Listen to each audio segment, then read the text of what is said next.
ఓం శ్రీ మహాగణాధిపతయే నమః. ఓం శ్రీ సరస్వత్యై నమః. ఓం శ్రీ గురుభ్యో నమః. శ్రీమాత్రే నమః. శివాయ గురవే నమః. నాకు ఈ స్టార్ వి భక్తి టీవీ వాళ్ళు నాకు అందించినటువంటి సదవకాశంతో నేను ఎంతో చక్కటి భగవత్ విషయాలని కూడా నాకు తెలిసిన విషయాలు మీ అందరి ముందర నేను పొందుపరుచుకుంటున్నాను. మీరు నాకు ఇచ్చినటువంటి అవకాశానికి మీకు అందరికీ కూడా ఎన్నో ధన్యవాదాలు, నమస్కారములు తెలియజేసుకుంటూ మనం ఎప్పుడూ చెప్పుకునేటువంటి అమ్మవారి యొక్క తత్వంలోని విషయంలోకి మనం ప్రవేశిద్దాము. మనం ఎన్నో రోజుల నుంచి ఎన్నో భాగాలుగా మనం చెప్పుకుంటూ వస్తున్నాము. హయగ్రీవ స్వామి వారు అగస్త్యుల వారికి అమ్మవారి యొక్క తత్వంలోని విశేషాలు ఎన్నో చెప్తూ వస్తున్నారు. ఈ కలికాలంలో ఈ మానవులు ఎలా ఉద్ధరింపబడాలి అని అగస్త్యుల వారు వేసిన ప్రశ్నకి అగస్త్యుల వారు చెప్తారన్నమాట. అగస్త్యుల వారు ఎవరు? ఆయన జ్ఞానస్వరూపుడు. జ్ఞానానందమయం దేవం నిర్మల స్ఫటికాకృతిం ఆధారం సర్వ విద్యానాం హయగ్రీవముపాస్మహే. ఆయన జ్ఞానస్వరూపుడు. శివుడి తత్వంలో జ్ఞానస్వరూపుడు దక్షిణామూర్తి అయితే విష్ణు తత్వంలో జ్ఞానస్వరూపుడు హయగ్రీవ స్వామి వారు. అటువంటి హయగ్రీవ స్వామి వారు అగస్త్యుల వారు ఒకసారి ఆయన్ని కలిసి ఈ యొక్క కలికాలంలో మానవులందరూ ఎలా ఉద్ధరింపబడతారు అని అడగ్గా అప్పుడు హయగ్రీవ స్వామి వారు అంటారన్నమాట, కలికల్మష నాశిని అయినటువంటి అమ్మవారి పాదాలని పట్టుకుంటే, ఆవిడ్ని శరణు జొచ్చితే, ఆవిడ ఉపాసన చేస్తే ఈ మన కలిలో ఉన్నటువంటి దోషాల నుంచి అంతా కూడా ఈ మానవులందరూ కూడా దాని నుంచి బయటపడతారు, వాళ్ళందరూ కూడా ఉద్ధరింపబడతారు. ఎందుకోసం అంటే అగస్త్యుల వారు అంటారు, ఈ కలికాలంలో మానవులందరూ ఎలా బతుకుతున్నారు? భౌతిక దృష్టితోటే బతుకుతున్నారు. ఈ యొక్క జగత్తుకి వెనకాలన్నటువంటి శక్తి ఏముందో ఆ శక్తి విషయాల్ని తెలుసుకోవాలి. ఎటువంటి తాపత్రయము లేకుండా భౌతికంగా జీవించి అలాగే మళ్ళీ వాళ్ళ జీవితాన్ని ఎటువంటి ఆధ్యాత్మికంగా ఎటువంటి పురోగతి లేకుండా వాళ్ళ జీవితాన్ని అంతం చేసుకుని వాళ్ళు వెళ్ళిపోతున్నారు. అందుకోసమని తండోపాయం చెప్పవలసినదిగా అగస్త్యుల వారు హయగ్రీవ స్వామిని అడగ్గా హయగ్రీవ స్వామి వారు ఈ విధంగా తెలియజేస్తారన్నమాట. అమ్మవారి ఉపాసనే దానికి తరుణోపాయం అని అమ్మవారి యొక్క తత్వంలోని ఎన్నో విషయాలు చెప్పడం మొదలెడతారు.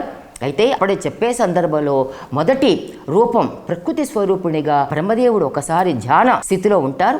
ఆయన ధ్యాన స్థితిలో ఉన్నప్పుడు అమ్మవారు మొదటి రూపంగా ప్రకృతి స్వరూపంగా దర్శనమిస్తుంది.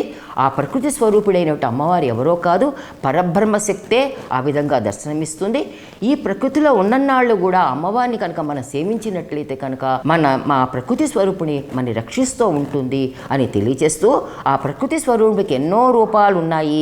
దాంట్లో పూర్ణ రూపాలైనటువంటి దుర్గా, లక్ష్మి, సరస్వతి, గాయత్రి, రాధ ఈ యొక్క రూపాలన్నీ కూడా దీంట్లో ఏ రూపాన్ని ఉపాసించినా కూడా అన్ని దేవతలను ఉపాసించినట్లే అవుతుందని, ఈ విధంగా ఈ ప్రకృతి స్వరూపుడి పూజించినా కూడా కలికల్మష నాశాల నుంచి అటువంటి కల్మషాల నుంచి అటువంటి వాటిలన్నింటిలో కూడా అమ్మవారు మనని రక్షిస్తుంది అని చెప్పడం జరిగింది. ఆ తర్వాత రెండవ స్వరూపం జగన్మోహిని రూపంలో ఆయనకి దర్శనమిస్తుంది. ఈ జగన్మోహిని రూపంలో మనం ఎన్నో విశేషాలు మనం చెప్పుకున్నాము. ఈ జగన్మోహిని రూపంలో అమ్మవారు అమృతాన్ని పంచడానికి దేవతలకి రాక్షసులకి దగ్గరికి వస్తుంది. అయితే ఇక్కడ ఈ జగన్మోహిని రూపంలో జగత్తంతా కూడా మోహనంగా కనిపిస్తుంది, మోహింపచేసేటట్టుగా ఉంటుంది. ఎప్పుడైతే కనుక ఈ జీవరాశులని మానవులందరూ కూడా ఈ జగత్తు దాంట్లో ఉన్నటువంటి రకరకాలైనటువంటి భోగాల వల్ల, లాలసల వల్ల వీటిల్లో తేలియాడుతూ ఈ జగత్తుకు కారణమైనటువంటి ఒక శక్తి ఉంది. ఆ జగత్తులో దానికి ఉన్నటువంటి శక్తి అయినటువంటి జగన్నాథుని మర్చిపోవడం జరుగుతుంది, ఆ జగన్మాతని మర్చిపోవడం జరుగుతుంది. అందుకోసమని ఈ యొక్క జగన్నాథుడి తత్వాన్ని అవగతం చేయడం గురించి, జగన్మాత తత్వాన్ని అవగతం చేయడం గురించి ఈ అమ్మవారు జగన్మోహని రూపంలో వచ్చినటువంటి అమ్మవారు ఈ యొక్క అమృతాన్ని పంచడానికి సాగర మదన సమయంలో ఈ అమృతం ఉద్భవించగా ఆ అమృతాన్ని పంచడానికి ఆవిడ అక్కడ వస్తుంది. ఇక్కడ అమృతం అంటే మనం ఒకటే తెలుసుకోవాలి, ఇక్కడ అమృతము అంటే ఆత్మజ్ఞానము, కైవల్య ప్రాప్తికి ఆత్మజ్ఞానము చాలా అవసరము. అయితే ఇటువంటి అమృతం, ఆత్మజ్ఞానం అనేటువంటి అమృతం ఎవరికి దొరుకుతుంది? ఎవరికి దొరుకుతుంది అంటే దైవీ గుణ సంపద కల వారికి ఆత్మజ్ఞానం దొరుకుతుంది. ఆసురీ గుణాలున్న వారికి ఆత్మజ్ఞానము వివరించవలసిన అవసరమే లేదు. వాళ్ళ గుణాల వల్ల వాళ్ళు చెడిపోతారు. ఈ విధంగా ఉండేటప్పటికీ అందుకోసం దేవతలు అంటే దైవీ గుణ సంపద కలవారు, రాక్షసులు అంటే ఆసురీ గుణ సంపద కలవారు. అందుకోసమని వీరి మధ్యలో అమ్మవారు జగన్మాత అయినటువంటి జగన్మోహిని రూపంలో వచ్చినటువంటి అమ్మవారు దేవతలకి అమృతాన్ని పంచడం జరుగుతుంది. ఈ విశేషాలన్నీ కూడా మనం కింద భాగంలో చెప్పుకోవడం జరిగింది. అయితే తర్వాత రూపమైనటువంటి మనం ఇంకొక రూపంలో ఆ యొక్క బ్రహ్మదేవుడు దర్శించుకుంటాడు. ఆవిడే లలితా మహాత్రిపురసుందరీదేవి. అయితే ఈ లలితా మహాత్రిపురసుందరీదేవి యొక్క ఆవిర్భావం ఏమిటో కూడా, ప్రాదుర్భావం ఏమిటో కూడా అవన్నీ కూడా కిందటి భాగంలో మనం కొన్ని విశేషాలు తెలుసుకోవడం జరిగింది. మనకందరికీ తెలుసు, అమ్మవారైనటువంటి ఒకసారి మనకి బ్రహ్మదేవుడు తన కుమారుడు దక్ష ప్రజాపతిని పిలుస్తాడు. నువ్వు దక్షుడు బ్రహ్మదేవుడి కుమారుడు దక్షుడిని పిలిచి నువ్వు ప్రజోత్పత్తి చేయమని చెప్తాడు. అయితే ఆ ప్రజోత్పత్తి చేయడానికి అతనికి శక్తి కావాలి. అయితే దక్షుడు మళ్ళీ తండ్రి దగ్గరికి వెళ్ళి నాకు ప్రజోత్పత్తి చేయడం గురించి నాకు ఒక శక్తి కావాలి, ఆ శక్తి ఎలా వస్తుంది నాకు తెలియజేయవలసినదిగా అని అడిగితే అప్పుడు బ్రహ్మదేవుడు అంటాడన్నమాట, నువ్వు అమ్మవారిని ఉపాసించు, శక్తిని ఉపాసించు, ఆ శక్తిని నీ కుమార్తెగా వచ్చేటట్టుగా నువ్వు ఆ విధంగా తపస్సు చేస్తే ఆ అమ్మవారు నీకు కుమార్తెగా ఉద్భవిస్తే ఆ శక్తితోటి నువ్వు ఈ జగత్తు ఉత్పత్తి చేయొచ్చు. దక్ష ప్రజాపతి అంటారు, అంటే ప్రజోత్పత్తి చేస్తాడు దక్షుడు అనమాట, చెయ్యొచ్చు అని చెప్పగా ఆ విధంగానే తండ్రి చెప్పినట్టుగానే దక్షుడు తపస్సు చేసి అమ్మవారిని మెప్పించి ఆ విధంగా ఆ అమ్మవారిని మెప్పించి ఆ అమ్మవారు అప్పుడు ప్రత్యక్షమవుతూ దక్షుడి యొక్క తపస్సుకి మెచ్చి అమ్మవారు ప్రత్యక్షమయ్యి ఏమి కాక వరం కోరుకోమని అడగగా, అమ్మా నేను యొక్క ప్రజోత్పత్తి చేయాలి, దానికి నాకు శక్తి కావాలి, నువ్వు నా కుమార్తెగా నా దగ్గర ఉంటే కనుక ఆ శక్తితో నేను చక్కటి ప్రజోత్పత్తి చేయగలను, అందుకని నువ్వు నా కుమార్తెగా రావాలి అని కోరగా అమ్మవారు తప్పకుండా అమ్మ నేను తప్పకుండా నీ దగ్గర ఈ కుమార్తెగా నేను జనిస్తాను, కాకపోతే ఒకటే షరతు,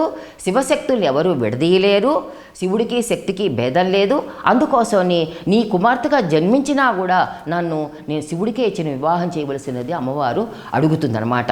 అమ్మవారికి ముందరే తెలుసు ఈ యొక్క దక్షుడు శివద్రోహి, ఆయన శివనింద చేస్తూ ఉంటాడు, అయినప్పటికీ కూడా ఆవిడ ఎందుకు ప్రత్యక్షమైందంటే ముందర ఈ దక్షుడికి ఒక గుణపాఠం చెప్పాలి అని తన తపస్సుకు మెచ్చి ఆవిడ ప్రత్యక్షమైంది. అడుగుతుందన్నమాట, నువ్వు నన్ను శివుడికి ఇచ్చే నాకు వివాహం చేయాలని అడుగుతుంది.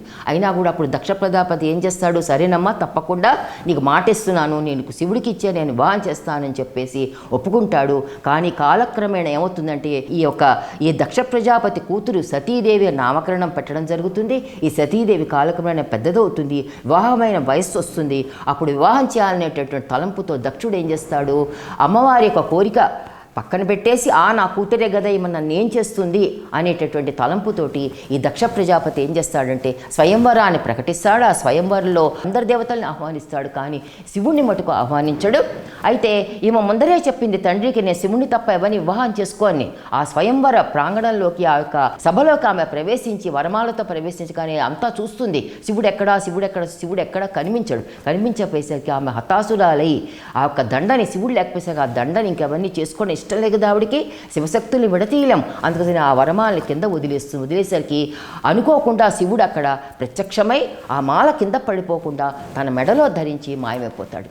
మాయమైపోయేసరికి అప్పుడు అక్కడ ఉన్న వారందరూ కూడా ఎంతో ఆనందిస్తారు, సతీదేవి కూడా ఎంతో ఆనందిస్తుంది. కాకపోతే అక్కడ దక్షుడు మటుకు ససేమిరా నేను శివుడికి సతీదేవిని ఇచ్చి పెళ్లి చేయనంటాడు, వివాహం చేయనంటాడు. కానీ అక్కడ ఉన్న పెద్దలు, గురువులు, ఋషులు, బ్రహ్మదేవుడు, విష్ణువు వీళ్ళందరూ కూడా ఉపదేశం చేసి ఇది తప్పమ్మా, నువ్వు చేసే పని చాలా తప్పు, నువ్వు దానివల్ల చాలా కష్టాలు కొని తెచ్చుకుంటావు, అలా చెయ్యొద్దు, ఆమెను సతీదేవిని శివుడికి ఇచ్చే వివాహం చేయాలి, వాళ్ళిద్దరు ఆ శక్తుల్ని ఎవరు విడదీయలేరు, అతను కష్టాలు పడిపోతావు అని చెప్పగా ఇంకా చేసేది లేక దక్షుడు సతీదేవిని శివుడికి ఇచ్చి వివాహం చేయడం జరుగుతుంది.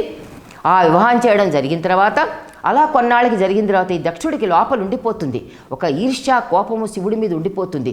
అయ్యో నేను ఇలా అవమానింపబడ్డానే, ఎలాగైనా సరే ఈ శివుడి మీద నేను పగ తీర్చుకోవాలనే ఉద్దేశంతో దక్షుడు ఒక యజ్ఞాన్ని మొదలెడతాడు. యజ్ఞాన్ని మొదలెట్టి ఏం చేస్తా అంటే ఆ యజ్ఞానికి ఆ దక్ష యజ్ఞం అంటాం దాన్ని, ఆ దక్ష యజ్ఞంకి అందరినీ కూడా దేవతలందరినీ కూడా ఆహ్వానించడం జరుగుతుంది. ఆ దేవతలందరూ శివుని మట్టుకు ఆహ్వానించేసరికి దేవతలందరూ అక్కడ ఆ యొక్క యజ్ఞానికి వస్తారు. ఆ యజ్ఞం జరుగుతూ ఉంటుంది. నారదుల వారి ద్వారా శివుడికి సతీదేవికి ఈ విషయం తెలుస్తుంది అన్నమాట. వాళ్ళకి ఇక్కడ దక్షుడు యజ్ఞం చేస్తున్నాడని, అందరి దేవతలు వస్తున్నారని యొక్క వార్తను తెలియజేస్తాడు. అప్పుడు శివుడు మటుకు మిన్నకుంటాడు, ఏం మాట్లాడు. కానీ సతీదేవి అంటుంది, నేను నా పుట్టింటి వారు, నేను తప్పకుండా యజ్ఞానికి వెళ్ళాలి, నేను దానికి హాజరు కావాలి అని చెప్పేసి ఆమె ఏం చేస్తుందంటే శివుడికి చెప్పి, శివుడు రాకపోయినా కూడా అక్కడ శివుడిని వదిలిస్తాను, ఒక్కతే దక్ష ప్రజాపతి చేసే యజ్ఞ వాటికి దగ్గరికి వస్తుంది. నిజంగా వచ్చింది ఎందుకోసం అమ్మవారు అక్కడ ఒక దక్షుడికి సరి సరైన గుణపాఠం చెప్పాలని, అది కాకుండా శివుణ్ణి ఆహ్వానించకుండా అటువంటి పెద్ద యజ్ఞాన్ని చేస్తున్నట్టు తనకు అదొక అవమానంగా ఆవిడ తలుచుకుని, అటువంటి అవమానాన్ని భరించలేక ఈవిడేం చేస్తుందంటే ఆ యజ్ఞానికి అక్కడికి వచ్చి ఆ యజ్ఞాన్ని అంతా అక్కడ చూస్తుంది. అక్కడ దేవతలందరినీ చూసి ఎంతో బాధతోటి తన యొక్క శరీరాన్ని ఆ యజ్ఞవాటికలో త్యాగం చేసేస్తుంది. త్యాగం చేసేసరికి ఈ విషయము శివుడికి తెలుస్తుంది. తెలిసి ఆయన ఎంతో కోపంతో అక్కడికి వచ్చి ఒక దక్ష యజ్ఞాన్ని అంతా కూడా విధ్వంసం చేస్తూ ఇప్పుడు ఒక కోపంలోంచి ఒక స్వరూపం పుట్టుకొస్తుంది. ఒక ఆ శివుల్లో ఉన్న కోపాగ్ని అంతా ఒక చోట పోస్తే దానికి ఒక రూపం దాలుస్తుంది. ఆ రూపం వీరభద్రుడి రూపంలో అక్కడికి వస్తుందన్నమాట. ఆ ప్రత్యక్షమవుతూ వీరభద్రుడు ఉదయిస్తాడు, ఉద్భవిస్తాడన్నమాట. ఆ వీరభద్రుడి స్వరూపం అక్కడ ప్రత్యక్షమయ్యి శివుడు చెప్తాడు, ఈ దక్షయజ్ఞ వాటికని అంత యజ్ఞాన్ని అంతా కూడా సర్వ ధ్వంసం చేసే అని చెప్పి ఆజ్ఞిస్తాడు వీరభద్రుడికి. ఆ విధంగా వీరభద్రుడు ఆ యజ్ఞాన్ని అంతా కూడా ధ్వంసం చేస్తూ ఉంటే అదే సమయంలో అక్కడ విష్ణుమూర్తి కూడా అక్కడ కూర్చుని ఉంటాడు యజ్ఞవాటికి దగ్గర.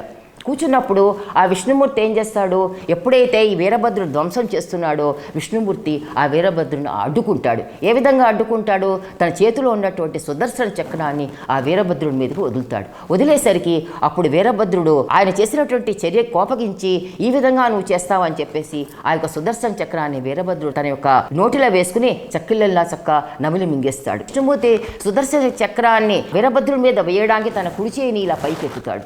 ఎత్తేసరికి ఏమవుతుంది, ఆ కుడిచి అలాగే ఉండిపోతుంది అనమాట. ఎందుకోసం అంటే ఇక్కడ విషయం ఏంటంటే శివుడు అంటే కనుక మూల పురుషుడు. ఆయన అటువంటి మూల పురుషుడిని ఈయన కూడా దక్షుడు చేసేటటువంటి యజ్ఞానికి శివుడు రాకపోయినా కూడా యజ్ఞాన్ని ఈయన కూడా ఇక్కడికి వచ్చి దీంట్లో పాల్గొన్నాడనేటటువంటి కోపంతో వీరభద్రుడు ఆ విధంగా సుదర్శన చక్రాన్ని ఈ విధంగా తన నోటిలో మింగేస్తాడనమాట. అయితే తన విష్ణుమూర్తికి చెయ్యి కూడా ఇలా ఉండిపోతుంది, పైకి కిందకి దిగదు. అప్పుడు విష్ణుమూర్తి ఏం చేస్తాడంటే వీరభద్రుడి దగ్గరికి వచ్చి, నాయన ఒక విషయం నీకు చెప్పదలుచుకున్నాను. అది ఏమిటంటే, ఇప్పటిదాకా నేను దక్షుడి యజ్ఞం దాన్ని కాపాడుకుంటూ వచ్చాను. ఎందుకు కాపాడానంటే, మొదట్లో దక్షుడు నా దగ్గరికి వచ్చి అడిగాడు, నువ్వు యజ్ఞాన్ని కాపాడవలసిన బాధ్యత నీ మీద పెట్టాను, అది నిర్విఘ్నంగా జరిగే చూడవలసిన బాధ్యత నా దగ్గరికి వచ్చి మాట తీసుకున్నాడు. అందుకని నేను మాట ఇచ్చాను కాబట్టి మాట తప్పలేక ఇప్పటి వరకు ఆ యజ్ఞాన్ని నేను సంరక్షించాను. కానీ ఇప్పుడు నేను ఇంకా సంరక్షించను. నాకు తెలుసు ఈ యొక్క దక్షుడు చేసిన పని మహాపాపపు పని. శివుణ్ణి ఆహ్వానించకుండా నిరీశ్వర యాగం చేస్తున్నాడు. అంటే నిరీశ్వర యాగం అంటే ఏమిటి, ఈశ్వరుడు లేని యాగం చేస్తున్నాడు. అంటే ఈశ్వరు లేని యాగం అంటే ఏమిటి, అసలు మనకి ఏ యజ్ఞం చేసినా ఏం చేసినా మన పూజా ఫలాన్ని ఎవరిస్తారు, ఆ పరమాత్మ మహేశ్వరుడు మనకి ప్రసాదిస్తాడు. అటువంటి ఈశ్వరుడు ప్రసాదించే ఫలప్రదాత ఎవరు అంటే ఈశ్వరుడు. ఫలప్రదాత అయినటువంటి ఈశ్వరుని ఈయన ఆహ్వానించకుండా యజ్ఞాన్ని మొదలుపెట్టాడు. ఈ విషయాన్ని కూడా నాకు తెలుసు. అయినప్పటికీ కూడా అతను మాట ఇచ్చాను కాబట్టి ఇప్పటి వరకు నేను ఇలా చేశాను. కానీ అప్పుడు వీరభద్రుడికి ఎన్నో విషయాల్ని, తన యొక్క విషయాన్ని విష్ణువుకి శివుడికి ఎటువంటి తేడా లేదు ఆ విషయాల్ని కూడా వీరభద్రుడు తెలియజేస్తాడన్నమాట.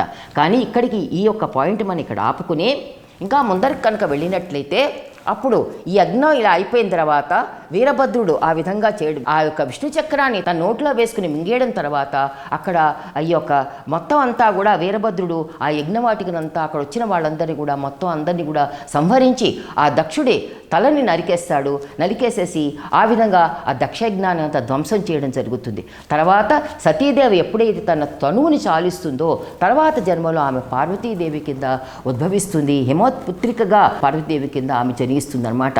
అప్పుడు పార్వతీదేవి ఆ జన్మలో కూడా అనుకుంటుంది, నేను ఎలాగైనా సరే శివుణ్ణే పెళ్లి చేసుకోవాలి, శివుడే నా భర్త అని చెప్పేసి ఆమె ఏం చేస్తుంది, పార్వతీదేవి హిమంతుడి పుత్రిగా అక్కడ జన్మించిన తర్వాత ఆమె శివుణ్ణి ఆరాధించడం మొదలెడుతుంది. భక్తితోనూ సేవతోనూ తన సౌందర్యంతోనూ ఆ శివుణ్ణి ఆరాధించడం మొదలెడుతుంది. ఈ యొక్క సతీదేవి ఎప్పుడైతే ఇక్కడ దగ్ధమైపోయిందో అప్పుడు వీరభద్రుడికి మిగతా కార్యాన్ని అప్పగించి శివుడు తాను కూడా తపస్సులోకి దిగిపోతాడు, ధ్యానంలోకి వెళ్ళిపోయి ధ్యాన నిమగ్నుడై ఉంటాడన్నమాట. ఈ విధంగా ఈ విషయాల్ని కూడా ఇక్కడ జరుగుతాయి. ఇక్కడ ఇంకొన్ని మరి విశేషాలు మనం ఇక్కడ విశ్లేషించుకుంటే కనుక విష్ణుమూర్తి వీరభద్రుడికి కొన్ని విషయాలు చెప్తాడు. అవి ఏం చెప్తాడంటే, మనం కిందటి భాగంలో కూడా చెప్పుకున్నాం, అమ్మవారు ఎలాంటిది, ఉభయతే భుక్తి ముక్తిచ యాదాతుం దేవతాపటు సా భవే లలితాదేవి శక్తి చక్రేక నాయిక అని చెప్పుకున్నాం. భుక్తిని ముక్తిని కూడా ఇచ్చే దేవత ఎవరంటే లలితాదేవి.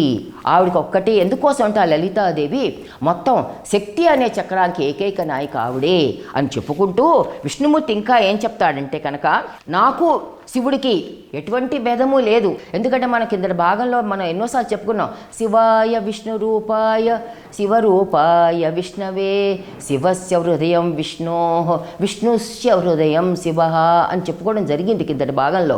అయితే ఈ విధంగా నాకు శివుడికి ఎటువంటి భేదం లేదు. నేను వీరభద్ర నీకు చెప్తున్నాను విను. అహం శక్తి శక్తిమాంస విశ్వవ్యాపీ మహేశ్వర అంటారు. అంటే నేను శక్తిని, అహం శక్తి శక్తిమాంస విశ్వవ్యాపి మహేశ్వర అంటున్నాడు. అంటే నేను శక్తిని, ఆయన శక్తిమంతుడు. శివుడు ఎవడు? ఆయన శక్తిమంతుడు, నేను శక్తిని. అంటే శక్తి ఎప్పుడు కూడా విశ్వవ్యాప్తమే ఉంటుంది. విష్ణువు అంటే ఏమిటి? వ్యాపించేవాడు, అంతటా వ్యాపించిన వాడు విష్ణువు. శక్తిమంతుడా ఒక చోట ఉండేవాడు శివుడు. అంటే దీనికి ఒక ఉదాహరణ తీసుకోవాలంటే కనుక మనం ఒక చక్కటి ఉదాహరణ తీసుకోవచ్చు. ఏమిటా ఉదాహరణ? ఒక దీపాన్ని చూసినట్లయితే కనుక దీపం పెడతాం ఒక గదిలో. ఆ దీపం పెడితే కనుక ఏమవుతుంది? ఆ దీపం పెట్టినప్పుడు ఆ దీపం వెలుగు ఆ గదంతా కూడా ప్రసరిస్తుంది. చీకటిగా ఉన్న గదిలో మనం దీపం పెట్టాం, ఆ దీపం పెడితే ఆ దీపం ఒకటే చోటు ఉంటుంది. కానీ దీపం మొత్తం ఆ దీపం వల్ల మొత్తం ఆ గదంతా కూడా చక్కగా ప్రసరించి ఎంతో చక్కగా ఆ దీపం వల్ల అక్కడ జ్యోతి చక్కగా వెలుగుతూ ఉంటుంది. కాంతి వస్తుంది. ఆ గదంతా కూడా కాంతిమయంగా చేకూరుతుంది. ఆ విధంగానే ఒక దీపము అంటే ఏమిటంటే అక్కడ శివుడు స్థిరంగా ఉండేవాడు. శక్తి అంటే దాంట్లో ఉన్న శక్తి ఏది? దీప కాంతి. ఆ కాంతి అంతటా కూడా వ్యాపిస్తుంది. అలాగా శివశక్తులకు ఎప్పుడూ కూడా భేదం లేదు. అహం శక్తి మాంస విశ్వవ్యాపి మహేశ్వర అని చెప్తాడనమాట. ఈ విధంగా చెప్పుకుంటూ దీపానికి కాంతికి ఎలా తేడా లేదో, ఒక దీపం ఉంటే కాంతి ఉంటుంది, కాంతి ఉంటే దీపం ఉంటుంది. సూర్యుడికి సూర్యుడిలోని వెలుగుకి ఎలా తేడా లేదో ఆ విధంగానే అది కాకుండా చంద్రుల్లో ఉన్నటువంటి చల్లదనానికి దానికి ఎటువంటి తేడా లేదు. అలాగే ఇక్కడ శివశక్తులు అయినటువంటి ఈ యొక్క మహేశ్వరుడికి మా విష్ణువైన నాకు ఎటువంటి తేడా లేదు. వీరభద్ర ఇది తెలుసుకో అని అంతవరకు నేను ఆ పని చేశానంటే ఆయన మాట ఇచ్చాను కాబట్టి ఆ విధంగా ప్రవర్తించాను. ఇప్పుడు మా ఇద్దరికి తేడా లేదనే విషయాన్ని ఇక్కడ వీరభద్రుడు తెలియజేస్తున్నాడు. తెలియజేస్తే ఇక్కడ ఎందుకని వీరభద్రుడికి అంటే ఇది మనందరం తెలుసుకోవాలని. అంటే కొంతమంది ఏం చేస్తారు? శివుణ్ణే ఉపాసిస్తారు, విష్ణునే ఉపాసిస్తారు. విష్ణు ద్వేషులు కొంతమంది ఉంటారు, శివద్వేషులు కొంతమంది ఉంటారు. అంటే మనం ఎప్పుడు కూడా పరమాత్మ తత్వం మనలో ఒకటే ఉంది. మన సనాతన ధర్మంలో పరమాత్మ తత్వం ఏకైక తత్వమే అది. కాకపోతే అనేక రూపాలుగా అనేక విధాలుగా మనకి చెప్పడం జరుగుతోంది. ఏకత్వం కూడా మన సనాతన ధర్మమే, అనేకత్వం కూడా మన సనాతన ధర్మమే. ఏకదేవత ఒకటే దేవత, పరమాత్మ స్వరూపమైన దేవత ఒకటే, కానీ అనేకమైన దేవతలు మనకు ఉన్నారు. ఎందుకోసమని? పరమాత్మే ఏకైక స్వరూపం. ఆ పరమాత్మే ఏకైక స్వరూపమైన పరమాత్మే ఎన్నో రూపాలుగా మనకి దర్శనమిస్తున్నారు. ఎందుకు దర్శనమిస్తున్నారు? మన అవసరాలు కూడా అలా ఉన్నాయి. మన అవసరానికి తగ్గట్టుగా వారందరూ కూడా మనకి దర్శనం ఇవ్వడం జరుగుతుంది. ఈ యొక్క ప్రపంచం అంతా కూడా అంత పంచభూతాత్మికం. పంచభూతాలతో ప్రపంచం ఏర్పడింది. మన శరీరాల పంచభూతాలతో ఏర్పడింది. మన శరీరంలో పంచభూతాలైనటువంటి ఆకాశము, అగ్ని, నీరు, గాలి అన్నీ కూడా మనకి ప్రతిదీ అవసరమే. పంచభూతాలు అవసరమే. మన శరీరంలో నీరు తగ్గినా కష్టమే, అగ్ని తగ్గినా కష్టమే, వాయువు మనకి ఎంతో అవసరమో. అందుకోసమని ఎలా అయితే పంచభూతాలు ఈ యొక్క సృష్టిలో ఎంత అవసరమో అలాగే సృష్టిలో ప్రతి దేవత కూడా ఆ స్వరూపాలని అంతే అవసరము అని చెప్పుకుంటూ ఇంకా విష్ణుమూర్తి ఏం చెప్తాడంటే ఆ యొక్క వీరభద్రుడికి శివుడి యొక్క అంటే ఇది వీరభద్రుడికి చెప్తున్నట్టుగా ఉంటుంది. కానీ హయగ్రీవ స్వామి వారు అగస్త్యుల వారు చెప్తున్నారు. ఈ చెప్పే విషయాలను కూడా మనందరికీ కూడా ఇలా విష్ణుమూర్తి చెప్పడంలో మనందరికీ కూడా ఇవన్నీ చెప్పబడుతున్నాయి అన్నమాట. నిజంగా మనందరినీ ఉద్ధరించడం గురించి ఇవన్నీ కూడా. అయితే శివుడిలో ఆద్యాశక్తి 4 రూపాల్లో ఉంటుందని చెప్తున్నారు. ఆ 4 రూపాలు ఏమిటి? అవి ఏమిటంటే భోగే భవానీ రూపాస దుర్గే రూపాచ సంగరే కోపేచ కాళికా వేష పుం రూపాచ మదాత్మిక. సంపదలు ప్రసాదించే సమయంలో భవానీ రూపం మనకి సంపదల్ని ఇస్తూ ఉంటుంది. ఐశ్వర్యాలు మనకి ఈ యొక్క భౌతికంగా మనం బ్రతకడానికి కావలసినటువంటి సంపదలన్నీ కూడా కూర్చేటటువంటి ఆవిడ భవానీ రూపంలో ఆవిడ మనకి ఆద్యాశక్తి మనకి దర్శనమిస్తూ ఉంటుంది. అలాగే దుర్గా రూపాచ సంగరే అంటే ఏమిటి? ఇప్పుడేనాక అధర్మం ఏదైనా ఉన్నా కూడా ధర్మ యుద్ధం ఏదైనా చేయాల్సి వస్తే కనుక అప్పుడు ఆ సమయంలో దుర్గా రూపంలో ఆవిడ మనకి దర్శనం ఇచ్చి దుర్గా రూపంలో మనని కాపాడుతూ ఉంటుందన్నమాట. ధర్మాన్ని కాపాడేటప్పుడు ఆ దుర్గాదేవి ఆ రూపంలో మనని కాపాడుతూ ఉంటుందన్నమాట. అది కాకుండా కోపేచ కాళికా వేష మితిమీరినటువంటి ఆసురీ గుణాలు కలిగితే అప్పుడు ఆవిడ కాళికా రూపంలో వాళ్ళందరినీ కూడా సంహరిస్తుంది. కోపంతో ఆవిడ కాళికా రూపంలో సంహరిస్తుంది. ఇంకా ఏమంటాడు, నేనేమిటి పూం రూపేచ మదాత్మిక, నేను ఎప్పుడైతే కనుక అమ్మవారు పురుష రూపం ధరిస్తుందో ఆ పురుష రూపంలో నేను విష్ణుమూర్తిని, నారాయణ్ణి, అంటే నారాయణుడు ఎవరో కాదు అమ్మవారి స్వరూపమే, వీళ్ళిద్దరికీ తేడా లేదు. అమ్మవారికి అంటే పురుష రూపంలో ఉంటే శ్రీమన్నారాయణుడు, స్త్రీ రూపంలో ఉంటే అమ్మవారు జగన్మాత. ఈ విధంగా తెలుసుకోవాలి. అందుకోసమే మనం చెప్పుకోడు పద్మనాభ సహోదరి అంటాం అమ్మవారిని. అందుకోసమని ఈ విధంగా యొక్క ఆద్యాశక్తి ఈ విధంగా 4 రూపాలుగా పూజింపబడుతోంది. అది ఏమిటంటే భోగే భవానీ రూపాస, దుర్గా రూపాచ సంగరే, కోపేచ కాళికావేశ, పుం రూపేచ మదాత్మిక అని ఈ విధంగా ఇలా ఎన్నో విషయాలు ఇక్కడ ఆద్యాశక్తి గురించి ఈ విషయాలు కూడా మనకి తెలియచేయడం జరిగిందనమాట. అంటే ఇన్ని శక్తులు, ఎన్నో శక్తులు ఉన్నాయి. ఆ శక్తులన్నీ ఉండడం ఎందుకోసం అంటే మన్ని రక్షించడం గురించి అనేకమైన ఏకత్వమైన శక్తి అనేక శక్తులుగా విభజించబడింది. ఆ శక్తులే మనం రక్షిస్తున్నాయి అని తెలుసుకోవాలన్నమాట. ఈ విధంగా తెచ్చుకుంటూ, అది కాకుండా మనము ఇందాక చెప్పుకున్నాం అదేమిటి, పార్వతీదేవి సతీదేవి తన యొక్క కనువుని చాలించిన తర్వాత ఆమె మళ్ళీ పార్వతీదేవిగా ఉద్భవించిందని, హిమోత్పుత్రికగా వచ్చిందని మనం చెప్పుకోవడం జరిగింది. ఆమె ఎలాగైనా పార్వతీదేవి మనకి తెలుసు శివశక్తుల్ని విడతీయలేము, మళ్ళీ పార్వతీదేవి రూపంలో కూడా ఆమె శివుణ్ణి ఆమె వివాహం చేసుకోవాలి కనుక అప్పుడు శివుడు ధ్యానమగ్నుడై ఉన్నాడు, తపస్సులో ఉన్నాడు, అయితే వైరాగ్యంతో ఉన్నాడు.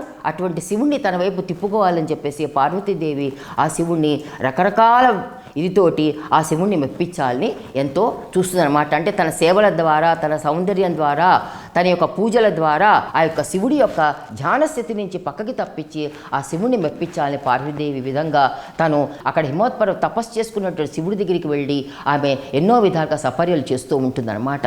ఈ విధంగా కొన్ని విశేషాలని మనం ఇక్కడ ఈ భాగంలో తెలుసుకున్నాము.